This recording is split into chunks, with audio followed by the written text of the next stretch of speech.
Well, good morning, magandang umaga, and welcome to today's episode of My PI Dream. We are back here in the backyard, episode and build day 17. Yes, build day 17 on the construction schedule back here for the swimming pool in the back of Feliz. I want you to see. We have the walls being wetted down, the concrete being wetted down, and it rained all night long. It rained all night long here. And you're probably wondering why. We'll talk about that when we start today's episode. Now, without further delay, let's get today's video underway.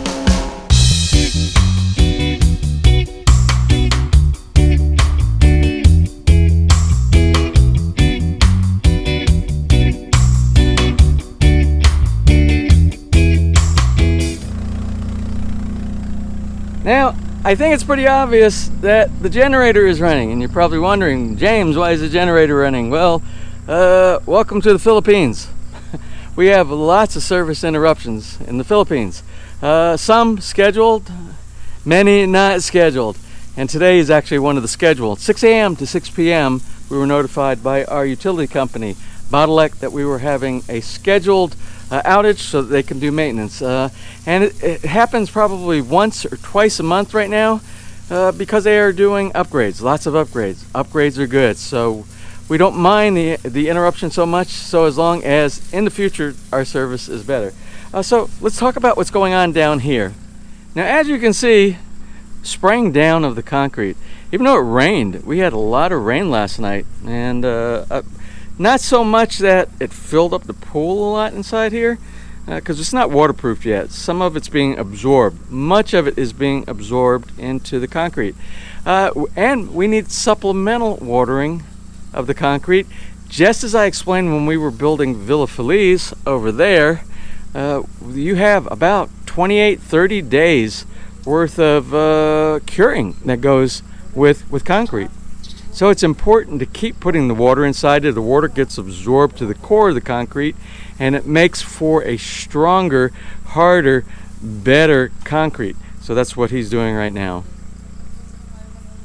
Now, one other thing I'd like to mention is I'm probably going to get some comments, and people are going to say, why does that look so rough inside? It just looks extremely... Why didn't they smooth it down when they slung all this up and afterwards smooth it down? Well, this is actually better in this rough condition because this is the strength layer that they have right here. This is what covers around all the rebar. This formulates the strength of our swimming pool. The next thing that they're going to do is very similar to when you build a house over the concrete hollow block. They are going to put something called plaster coat, or what I call plaster coat. I'm not sure what the technical term is for it here for a swimming pool, but it's going to be very similar. And it needs something to grab onto, something to bond cracks and crevices, because if you don't, if this were perfectly smooth, you'd have to do similar to what we did when we were building the house. You take like a chisel and you break little holes, gouges inside the columns and the beams so that your concrete has something to attach to embed inside. Well, the rougher the surface is here, the better the bond that you will get from the next coat of the mortar that we'll be putting on top of this. Hey, well, I'm going to set up some of the cameras here. We'll get the time lapse running in the background. It's kind of noisy, so we probably won't spend much time out here doing a lot of talking. But we'll make sure that we don't miss any of the steps, and we'll let the time lapse do what it does best. Capture a lot of stuff in a very small amount of time.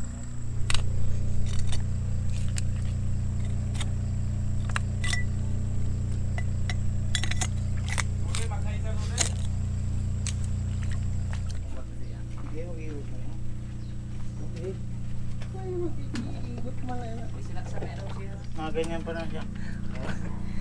Natunog yung ipon. Inek, Quebec.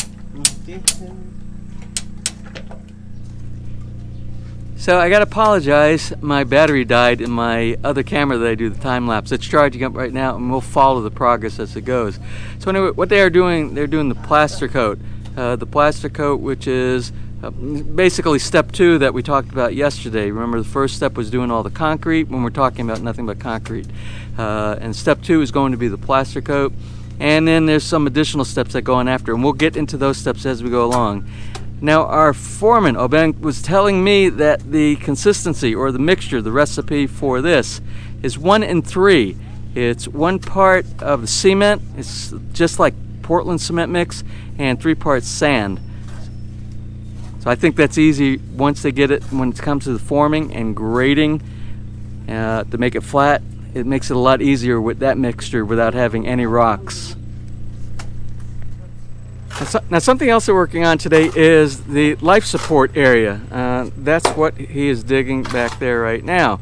They will put a slab for support underneath the bottom of any of the life support systems, like the pump, like the filtration system, like the electrical, all the pipes that are going with the ball valves to make the connection, so that you can calibrate your flow of your water going in, your water coming out.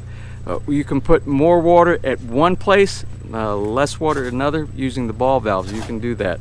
Another thing that's going on here today, that we're doing the backfill, some of the backfill.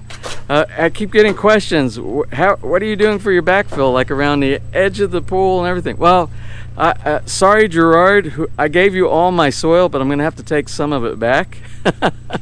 So that's what they're doing right now. They're grabbing buckets of the soil that we donated to our neighbor per his request, and we're taking a little bit of it back and filling back in these small cracks and crevices, so that we have a nice tight fit between the outside of the construction and where we were before. Now one thing our foreman here Bing told me to say, to make sure that you don't miss, is what he's doing right now. He said, oh, you missed the step, but the step is on the plaster coat that they're putting on the wall. Just as we did yesterday, they're using the pure Portland cement powder mix, and they're putting over that. And I think I kind of said a couple of things yesterday. One of the things has to do, that the foreman said, it has to do with so that the cement doesn't expand and get bigger, possibly causing cracks. But also I asked him the characteristic about it, making it firmer so that it doesn't drop off the wall. And he said yes, it also does that. And it's probably some other main reasons that they do that, but this is the way they do it. Okay, one more step. He said, I need to make sure you know. You see the water with a little bit of cement mix inside there. They're throwing it on the wall on yesterday's concrete and today's splattering of the Portland. And I believe that has to do with making sure that it has good adhesion when they do the rest of the plaster coating on there. Like I said, you got to go with the professionals, because if you miss certain steps in areas that you don't know, because a lot of people do DIY projects, but they just they have problems later on in the build with leaking and cracks and stuff like that. That's why something like this, for me, I'm leaving it up to the professionals. So something I kind of want to show you. Remember earlier they were putting this bar around the edge of the pool. That's a guide. That's a guide for the top of the levelness of where their wall, where they're going to want the plaster coat to go. So what they're doing, they were running a plumb bob, and they're using a level, which unfortunately you don't see a lot of people using levels in the Philippines for some reason. I don't know, but it's good that they're doing that, and they're doing a build-up. You see the build-up around the pool. So that's going to be a fill-in gap that they're going to fill in when they're doing the plaster coat. So they have as an accurate as levelness of a wall as possible. So those are the two guides that they're using for doing their nice and straight up and down wall.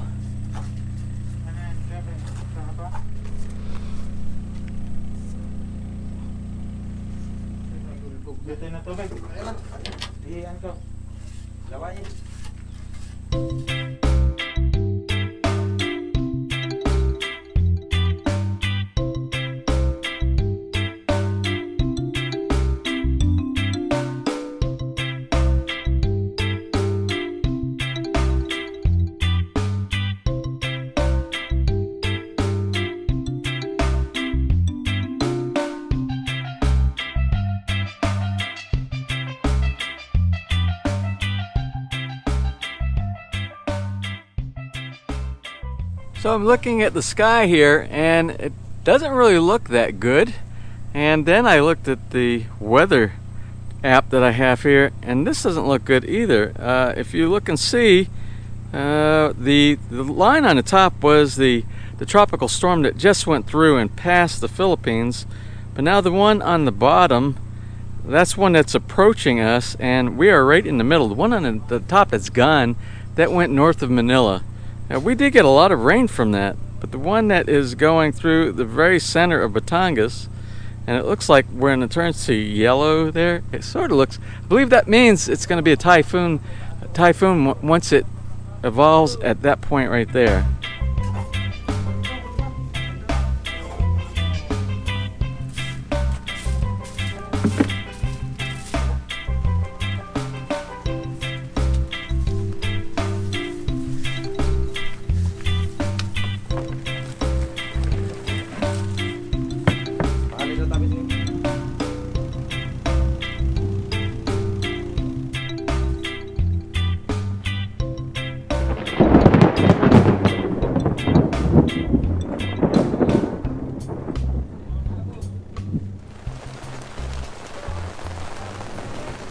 Anyway, it is rainy season, and we have something that is approaching what looks like maybe a typhoon come through.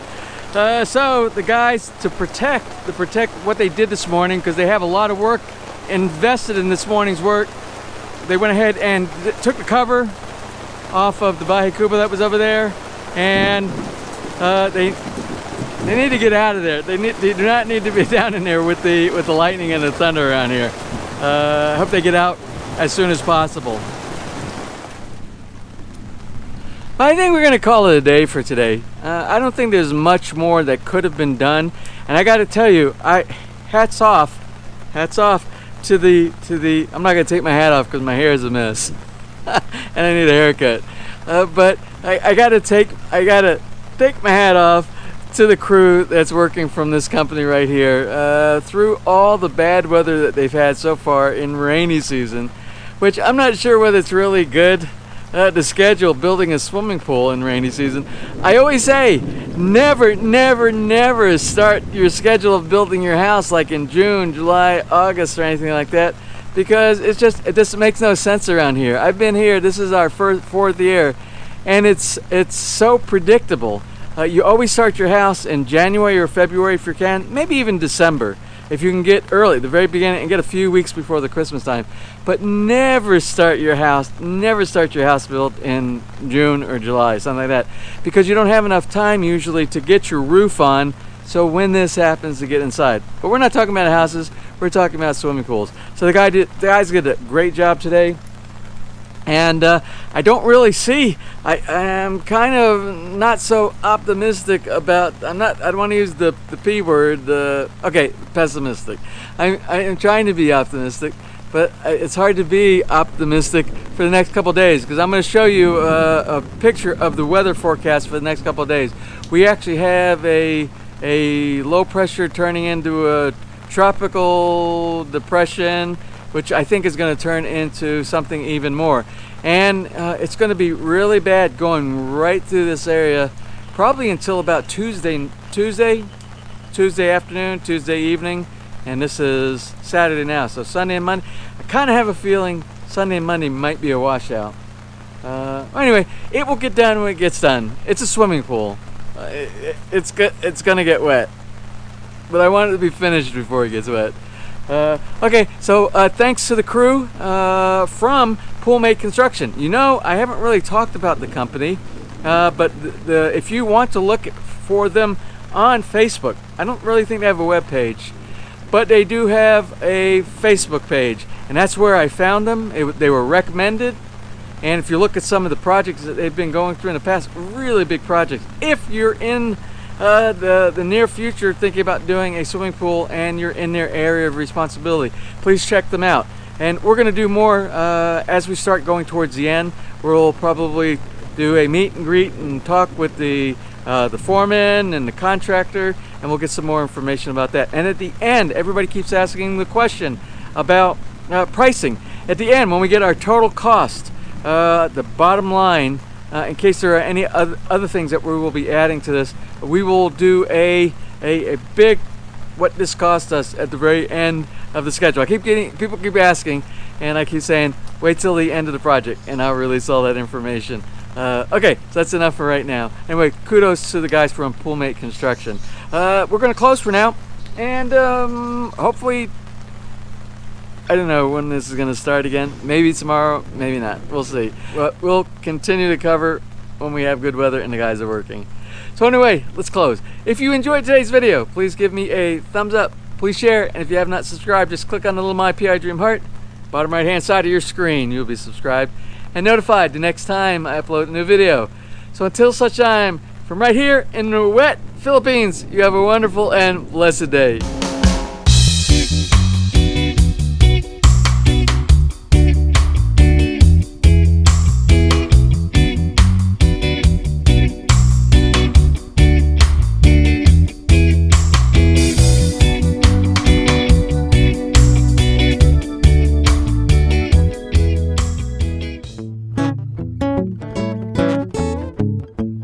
If you enjoyed today's episode and you would like to see more just like these, just click on one of the helpful links over to your right and you might be able to pick up on some good information on DIY projects, how to, or if you are interested in moving to the Philippines and building, you'll find answers there as well.